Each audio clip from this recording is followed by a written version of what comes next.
gracias y empecemos en este espacio que pues pretende ser un poco corto, y digo un poco corto pues con el tema, a veces son temas bastante vastos, densos, que en neuroanatomía y neurofisiología a veces se alargan un poco, pero tratamos que sean muy puntuales y que pues nos aclaren algunos puntos como terapeutas ocupacionales. También este espacio, pues a veces lo que les cuento, les traigo para contarles, pues no es novedoso. Cuando les digo, pero eso ya lo hacía, claro, sí. Lo que buscamos en este espacio es compartir y respaldar nuestra intervención en la evidencia. Lo que yo busco siempre es buscar información desde la evidencia, con el mayor número de investigación y que nos pueda respaldar lo que hacemos. Entonces, si nosotros colocamos a un paciente, a un niño, a una persona, por ejemplo, a jugar rayuela, y nosotros le explicamos que jugar rayuela le va a servir a ese paciente para varias cosas, pues estamos dando una justificación desde el quehacer como terapeutas ocupacionales. Pero cuando tenemos o reconocemos un poco más o profundizamos a nivel neurofisiológico nuestro quehacer, pues eso vuelve mucho más valioso. Justificar una rayuela desde toda la función, por ejemplo, oculomotora, propioceptiva, entender cómo es el papel de vías como el gracil y el cuneiforme, o entender cómo los núcleos de la base, la función vestibular, el tallo cerebral están interviniendo y se están desarrollando, estimulando e inclusive recuperando a través de una actividad como una rayuela, pues eso se vuelve muy interesante para el terapeuta ocupacional. Y recuerden que este espacio es para que podamos compartir experiencias, ¿sí? Yo lo que hago es revisar un tema y venir a contárselos, pero si ustedes, por ejemplo, me pueden dar una recomendación, si pueden compartir una experiencia, su conocimiento, es bienvenido. Que podamos crecer como redes y sobre todo, pues como profesión con evidencia, evidencia clínica. Entonces este espacio se vuelve muy bonito, este espacio se vuelve muy interesante como en nuestra representación como profesionales y sobre todo en un área tan chévere que es la neurorehabilitación o el neurodesarrollo o cualquier área de disfunción física. Entonces, no siendo más, vamos a revisar el tema que les traigo para hoy. Y dentro de eso, cuando hablamos de la función oculomotora, pues entonces hay que diferenciar dos aspectos bien importantes. Es la función visual y la función oculomotora. Claro, hoy vamos a revisar la parte de la oculomotora, o sea, el movimiento ocular. Pero recuerden que ese movimiento ocular está relacionado con lo que vemos. Como movamos los ojos, así podemos ver también. Entonces, y se construye toda una representación cortical que después me va a facilitar esa función visual. Cuando hablamos de la función visual, estamos hablando entonces de toda la entrada sensorial, o sea, la luz, las figuras, la luz, para poder dar entonces una representación visual, o sea, una figura. Eso es lo que hacemos básicamente cuando vemos esa representación de luz, contraste y materia, le damos un significado y entendemos lo que estamos viendo. Por ejemplo, una silla. Estamos viendo una silla y a través de la silla estamos viendo entonces la materia, ¿cierto? O sea, la parte física de la silla, pero a la vez también estamos viendo todo el contraste de luces que después nos dan una figura, un fondo y nos hace la representación o nos facilita la representación. Esa función visual pues tiene una representación cortical bastante interesante, que es toda la parte occipital. En la parte occipital es que está entonces relacionado todas las células especializadas con el ver como tal. Y cuando hablamos de la función oculomotora estamos hablando de los músculos que están entonces determinando el movimiento ocular y que por lo tanto nos permite la función visual. Una está relacionada con otra. Entonces, cuando la función oculomotora pues está alterada, la función visual también entonces podría estar alterada. Habría que revisar hasta qué punto. Esa función oculomotora está relacionada con músculos. Y ojo, tenemos mucho músculos, pares de músculos para poder entonces hacer el movimiento de los ojos, porque el movimiento de los ojos es motricidad fina. Y eso es algo que de pronto cuando estábamos en formación o cuando yo estaba en formación como terapeuta ocupacionales no me manifestaban. Hablábamos de motricidad fina y pensábamos entonces en la mano. Eso es motricidad fina. Pero resulta que la motricidad fina se relaciona más, es con movimientos precisos, coordinados, ¿sí? Y básicamente de un rango un poco más corto, como por ejemplo el mover los ojos. Mover los ojos es motricidad fina, como por ejemplo el hablar. El hablar es motricidad fina. Y eso nos representa un poco, nos cambia un poquito como el chip de lo que estamos entonces trabajando. Si esa función oculomotora es fina, entonces está determinada también por un funcionamiento motor más grueso. Correr, saltar, movernos, lo que llamamos motricidad gruesa, pues entonces de una u otra forma me va a determinar esa función pues oculomotora. Algo importante que hay que tener en cuenta también es que la función oculomotora tiene representación propia también en el cerebro, que es el área 8 de Brodmann. O sea, el área 8 de Brodmann, que está en el frontal, ¿sí? La función visual, por ejemplo, está en el occipital, en el área 17, 18 y 19, pero la función oculomotora está en el área 8, que está entonces en el área, en el lóbulo frontal. Y esa es como las áreas motoras especializadas en determinar la función oculomotora. También entonces hay que tener o revisar que la función oculomotora pues están conectadas con el área 17 y 18 y van a determinar un funcionamiento a unísono, o sea, pues en un funcionamiento adecuado, rápido, que me permita mover los ojos y me permita entonces ver.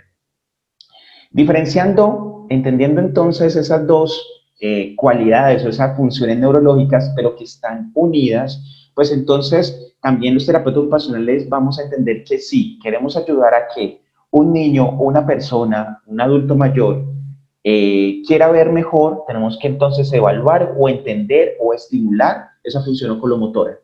Y que si esa función oculomotora está afectada, a través del ver también nos podemos favorecer ese proceso. A nivel neuroanatómico, la función visual y el movimiento oculomotor se unen en una estructura que se llama el tálamo.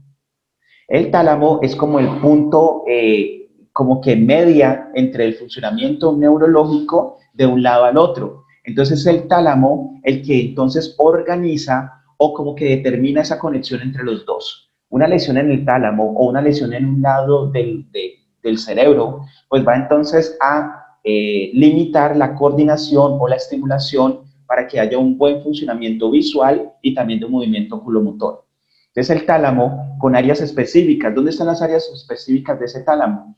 Por ejemplo, el funcionamiento oculomotor tiene una estimulación en un área o en un núcleo puntualmente del tálamo que se llama el núcleo pulvinar, que está en la parte posterior. Mientras que en la función visual está determinado por un núcleo que se llama el geniculado lateral.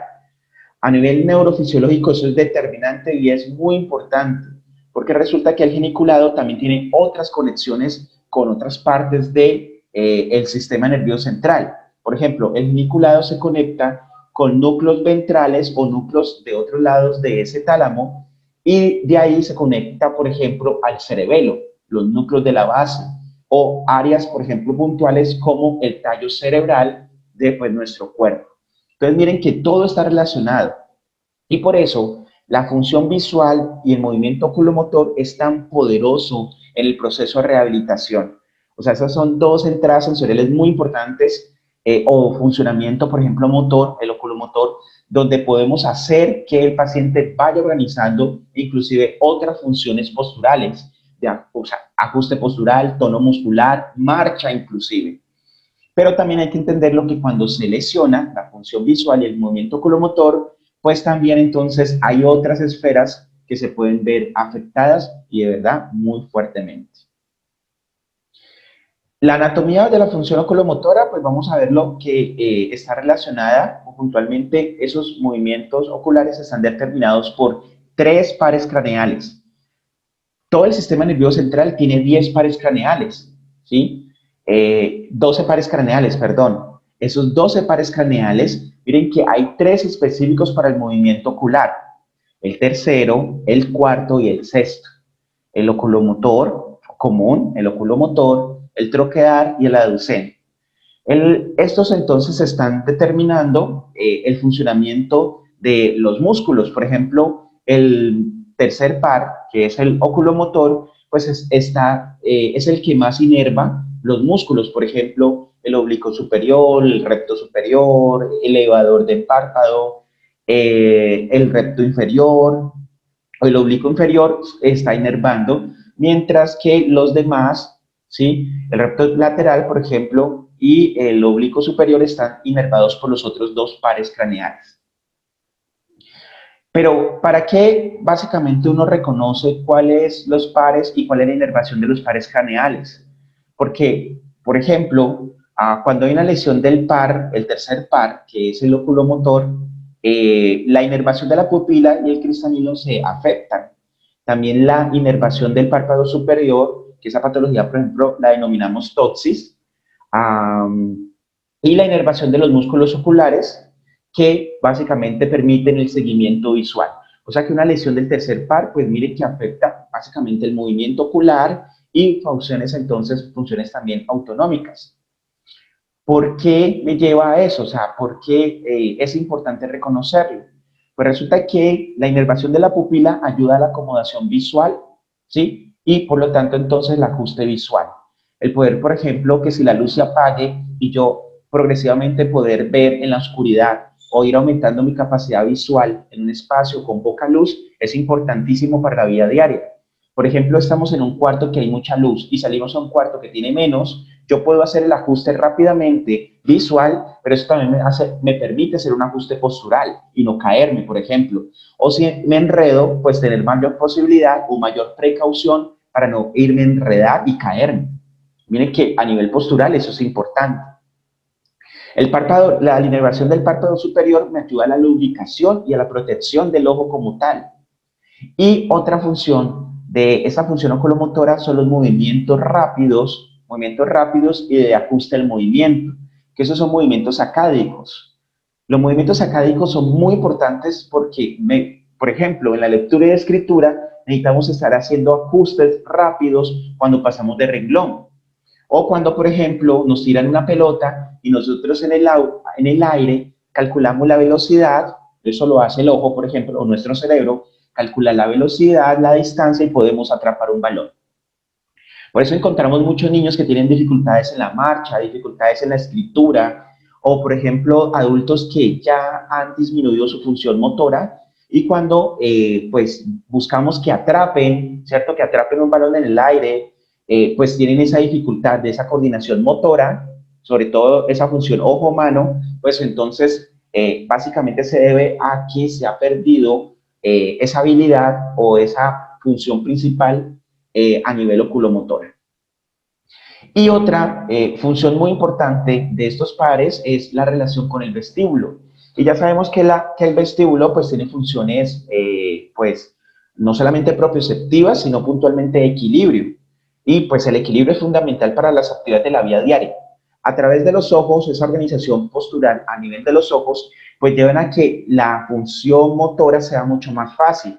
Por lo tanto, es más fácil caminar con los ojos abiertos, o sea, mirando, que tener una reglamentación visual es más fácil que cuando cerramos los ojos. Por eso cuando cerramos los ojos nos cuesta mucho más hacer la actividad motora, sobre todo desplazamiento o que incluya equilibrio. Entonces, una alteración de esa función oculomotora también me va a afectar esferas tan importantes como el equilibrio y por lo tanto patrones globales motores, por ejemplo, la motricidad gruesa, desplazamiento, marcha, transiciones. Entonces, el reflejo vestibulo-ocular es muy importante en las actividades de la vida diaria. Ahora hablemos un poquito de investigación. Entonces, revisando, se encuentra que la función oculomotora no solamente se centra en lo visual y en lo motor, sino que se centra en muchas esferas a nivel cognoscitivo, o sea, a través de la parte visual y en el funcionamiento oculomotor, tenemos entonces también un funcionamiento cognitivo o se puede determinar ese funcionamiento cognitivo. Por ejemplo, la recordación, la atención, la concentración está mediado también por el movimiento oculomotor.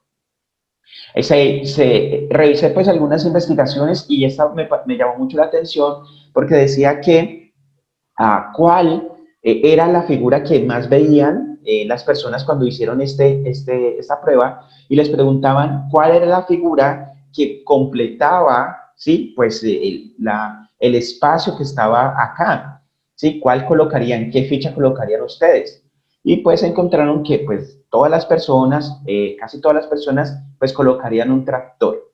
Claro, colocarían un tractor porque básicamente pues es una escena, ¿cierto? Una figura o una granja, que me está indicando una granja. Entonces, claro, la granja, lógicamente uno colocaría pues un tractor. Pero ¿qué pasaba con los movimientos oculares? La figura que más era observada era la del pulpo. Cuando la figura del pulpo aparecía, o sea, la figura que está a mi mano izquierda aparecía, era básicamente porque como que yo la miro, no la entiendo, no ajusta, pero era la que más tenía entonces emocionalidad y más entonces representaba contacto visual. O sea, buscaban a nivel de movimiento ocular más esa figura para decir, ¿será? Es que esta es diferente. Parece una actividad muy fácil, pero lo que pasa es que cuando estamos dando una respuesta que sea acorde a la lógica, porque eso aplicaría pues a la lógica, el tractor es más lógico que un pulpo, estaríamos también entonces revisando todas las conexiones de la lógica, la emoción y también entonces otros lados de la atención, la concentración. Y resulta que entonces nosotros hacemos los movimientos, pero enfocamos más a la figura que menos estaría pues dada o que estaría determinada, o sea, la que menos se ajusta para poder evidenciarla. Porque el tractor es más lógico, mientras el otro, que no es tan lógico, tenemos que revisarla mucho más. Eso uno dice, bueno, ¿eso qué aplica? O sea, como que esa investigación hasta dónde puede llegar. Pues resulta que se encontró que el área 8, que les decía que es toda la área visual, área oculomotora, perdón, esa área oculomotora tenía aferencias y eferencias puntualmente a otras estructuras como los núcleos de la base, el cerebelo, el hipotálamo, el tálamo, que ya dijimos, ¿sí? El sistema piramidal, o sea, la función motora, y tenía también entonces otras conexiones como la amígdala, ¿cierto? A nivel eferente, como la amígdala, el tálamo, y el sistema límbico, puntualmente al giro hipocampal, o sea, al giro hipocampal, donde está el hipocampo y parahipocampo. Y recuerden que el hipocampo y parahipocampo es entonces lo que nos establece la recordación. Se dice entonces que lo que más estábamos haciendo en esta figura era la recordación, o sea, decir, yo no recuerdo que hay un pulpo en una granja. Eso puede ser muy sencillo, ¿sí? Porque pues ya para nosotros es muy sencillo, pero para un niño es mucho más complejo, o para una persona, por ejemplo, con un evento cerebrovascular, con un Alzheimer o con un proceso de deterioro cognitivo, sería un poco más complejo. En ese orden de ideas, entonces, se encontró que las alteraciones en el área 8 tenían entonces dificultades o que podrían mostrar dificultades en otras esferas puntuales que a veces no le relacionamos mucho. Esta investigación me encantó porque es básicamente determinar, o sea, lo que ellos determinaron era cómo impactaba la dificultad del movimiento ocular con la interacción social en el espectro autista. O sea, los chicos o los niños o los jóvenes, en este caso niños y jóvenes, eh, y algunos adultos que están entre los 6 y los 30 años, que tenían dificultad en esa interacción social, sobre todo con el contacto visual, encontraron que tenían una dismetría sacádica.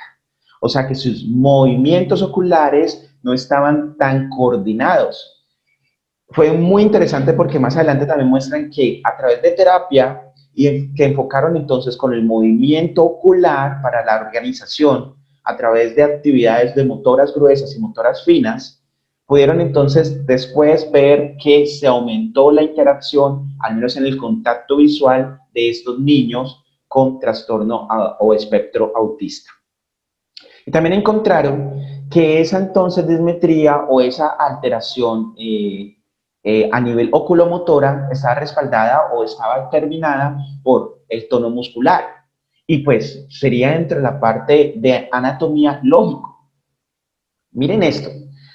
¿Quién mueve los ojos? Los músculos, ¿cierto? Hay músculos, 3 pares, por ejemplo, craneales están moviendo los ojos. Si esos músculos están entonces alterados, pues el tono muscular va a determinar ese movimiento.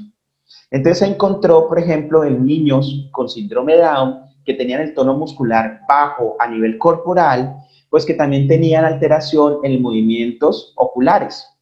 Se encontraron también entonces investigaciones en donde pacientes con diagnosticados con parálisis cerebral espástica y atetoide tenían alteración en el movimiento ocular y que uno está relacionado con otro. Cuando se trabajaba el movimiento ocular, facilitaba la postura y la postura mejoraba ese movimiento ocular. Que también entonces la intencionalidad, ¿cierto? El tener un nivel cognitivo y una intención para poder fijar, mirar o interactuar, o sea, una actividad con propósito en donde me busque, que fije la mirada o que interactúe a nivel visual, ayudaría a esa interacción. Y que uno de los grandes problemas que tienen ahorita muchos de los pacientes, y no solamente los pacientes, sino muchos de nuestros niños y adultos, es la amplitud del movimiento. ¿Por qué la amplitud del movimiento? Resulta que cada vez que utilizamos computadores, celulares, nosotros no tenemos que mover nuestros ojos de un lado para otro. No, no necesitamos utilizar todo el campo visual, no lo necesitamos. Simplemente nosotros, ¿qué hacemos? Cerramos nuestro campo visual al tamaño de ¿qué? Del celular. Entonces, si yo cierro mi campo visual al tamaño del celular, yo puedo ver todo ahí, las letras, una foto. Entonces mis ojos están interactuando constantemente en espacios más limitados del perímetro que realmente puede hacer.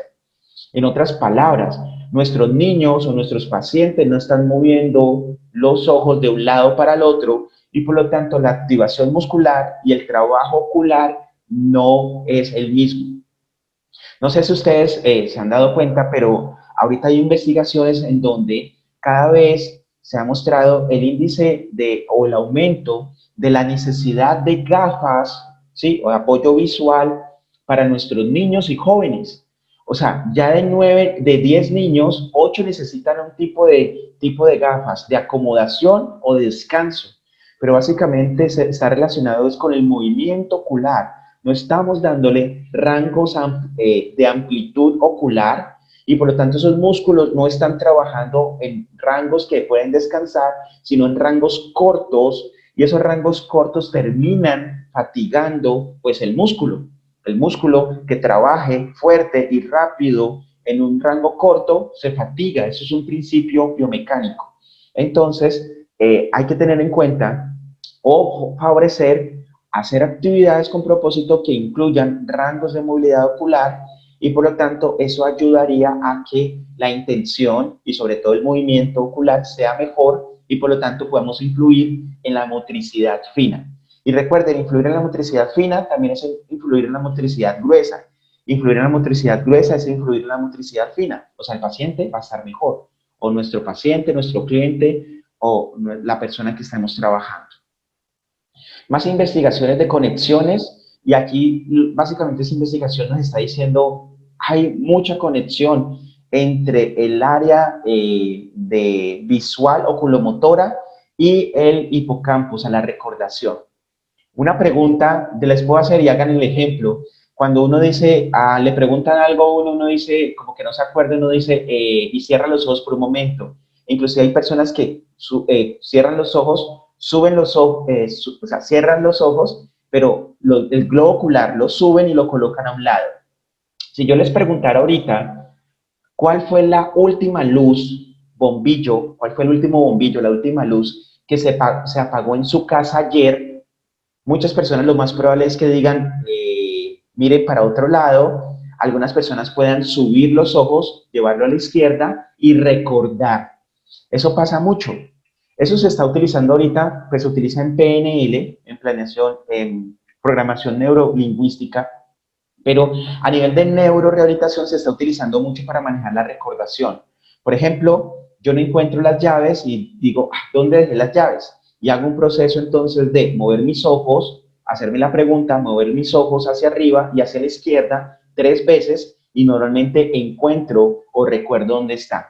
Eso parecería como que, uy, eso no sucede, pero van a ver que eso facilita muchísimo. Cuando tengan dificultad para recordar algo, como que uno dice, lo tengo en la punta de la lengua, hagan el ejercicio.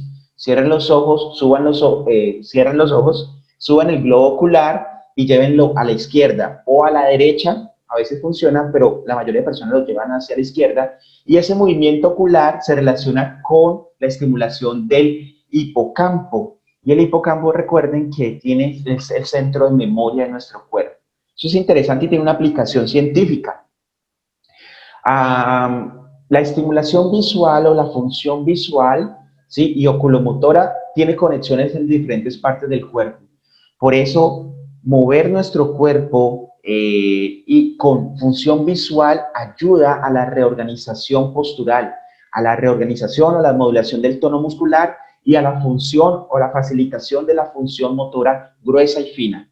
Entonces, el movimiento es determinante y es importante en el proceso de rehabilitación. Esta investigación, por ejemplo, de personas que tenían dificultad para el movimiento ocular, se encontró que la movilidad ocular como tal aumentaba la propiocepción, sobre todo cuando se hace movilidad ocular con depresión visual. ¿Cómo así? Cierro mis ojos y cierro mis ojos, ¿cierto? Y muevo mi globo ocular, o sea, hago movimientos. No solamente eso disminuye la fatiga, o sea, disminuye la fatiga que podemos sentir, sino que se ha encontrado que después aumenta los niveles de atención y concentración en actividades con propósito. Entonces eso se vuelve bien interesante. Recuerden que Perfetti busca muchísimo de las actividades para aumentar la propiocepción que hace Perfetti. Aumenta o disminuye a veces la estimulación visual. O sea, él utiliza la oclusión visual, pero el movimiento ocular para poder entonces favorecer la propiocepción. Eso a nivel clínico tiene muchísima relevancia. ¿Cuáles son, para ir cerrando, cuáles son las actividades oculomotoras que nosotros podemos hacer o que ustedes ya están haciendo? O sea, como terapeuta ocupacional nosotros lo hacemos. Tenemos muchísimas, o sea, actividades, por ejemplo, de campo, actividades donde puedes saltar y correr, la rayuela, les colocaba, el hecho de que yo tenga que tirar el tejito, la ficha, por ejemplo, en un número, buscar, graduar, saltar, pero entonces fijarme dónde cayó, toda esa función visual es determinante. Las actividades donde demandamos al paciente que tenga que hacer un seguimiento visual o un trabajo horizontal, vertical, depende, es importantísimo. Las actividades oculomotoras se facilitan cuando utilizamos color. El color, el contraste, el hacer conjuntos, el subir, por ejemplo, el colocar las fichas, facilita muchísimo el trabajo. Actividades, por ejemplo, de atrapar, actividades de seguimiento visual, ¿sí? Estas fichas, por ejemplo, de semejanzas, pero yo hago las semejanzas un poco más separadas para que él tenga que mirar a un lado, mirar al otro. Si es un niño de 4 años, entonces se puede permitir que haga movimientos, ¿sí?, de cabeza, por ejemplo, para ver. Pero si es un niño que es mayor a 4 años o a 6 años y no tenga ninguna patología que le restrinja el movimiento de la cabeza, pues entonces se le va a pedir que mueva solamente los ojos sin mover la cabeza, porque ya tiene la capacidad de la disociación oculocefálica, determinante pues para el funcionamiento motor. Actividades, por ejemplo, de contraste, de percepción, ¿sí? Eso nos ayuda muchísimo. Y definitivamente yo recomiendo una posición muy importante que a veces, por ejemplo, uno tiene un paciente con evento cerebrovascular y uno no coloca esa posición. Uno dice, pero ¿cómo un adulto pues lo voy a volver a colocar en una posición tan básica como prono con apoyo en antebrazos? Pero se utiliza porque no solamente a nivel postural reorganiza, ¿sí?, muchísimas de las funciones de la estabilidad y la movilidad, la extensión, por ejemplo, de tronco, la alineación, la función entonces cefálica, sino que me estimula, ¿sí?, esa posición estimula la posición y la distancia del movimiento ocular. Casi que cuando nos colocamos prono con apoyo en antebrazos o en codo, cuando elevamos la cabeza y hacemos una función en el piso, miren que aquí está en el piso, la distancia que tenemos entre los ojos y el piso es más o menos la misma distancia que colocamos entre nuestro celular y nuestros ojos, o entre un libro y nosotros. Esa distancia que se va acomodando o se va organizando con estimulación nos favorece entonces en un paciente que ha tenido dificultades o alteraciones en el movimiento ocular, pues que se vaya reorganizando y se vaya estimulando. La verdad, esta posición es muy poderosa por muchísimos otros factores, pero a nivel de la acomodación visual y el seguimiento y la función oculomotora, definitivamente es determinante. Eso es lo que quería contarles. Tenía para hoy contarles pues esta evidencia, ¿sí?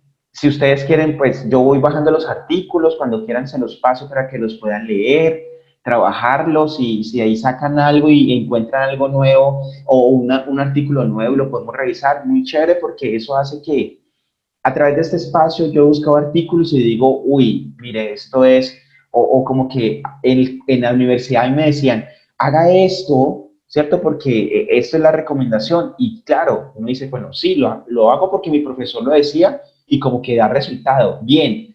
Pero cuando uno lo lee, cuando uno ve tanta investigación y con tantos pacientes que se ha hecho, uno dice, claro, aquí era, o sea, es básicamente el tallo cerebral, o sea, no es la parte vestibular, es el tallo cerebral, o es entonces puntualmente la amígdala o otra estructura y le da una explicación neurofuncional bastante interesante. Y cuando uno lo aprende desde esa forma, eso es muy bacano. Uno juega rayuela, pero con una explicación neurológica, neurofisiológica, se vuelve muy bonito dentro del quehacer como terapeuta ocupacional en esta área tan interesante que es la disfunción física, la neuroanatomía, la neurofunción. Muchísimas gracias de verdad por escucharme, por sacar el espacio y escucharnos, por compartir.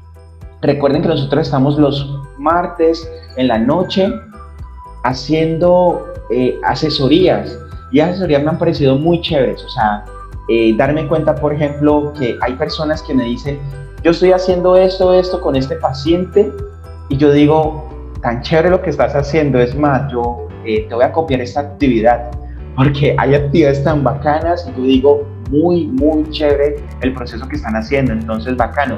Es un espacio donde estamos interactuando, aprendiendo muchísimo, con mucho gusto. Yo estoy ahí cada martes, es un espacio que me permite crecer, interactuar, conocerlos y bueno, muchísimas gracias.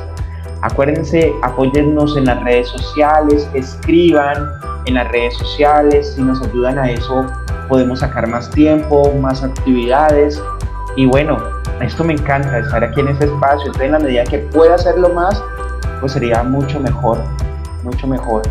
Y bueno, recuerden que tenemos una profesión muy chévere, que hacemos parte de un equipo de rehabilitación muy importante y que hacemos actividades con propósito basadas en evidencia y en este espacio basadas en neuroanatomía y neurofisiología. Muchísimas gracias, no sé si tengan alguna pregunta, se les quiere mucho, gracias por su presencia, que estén muy bien.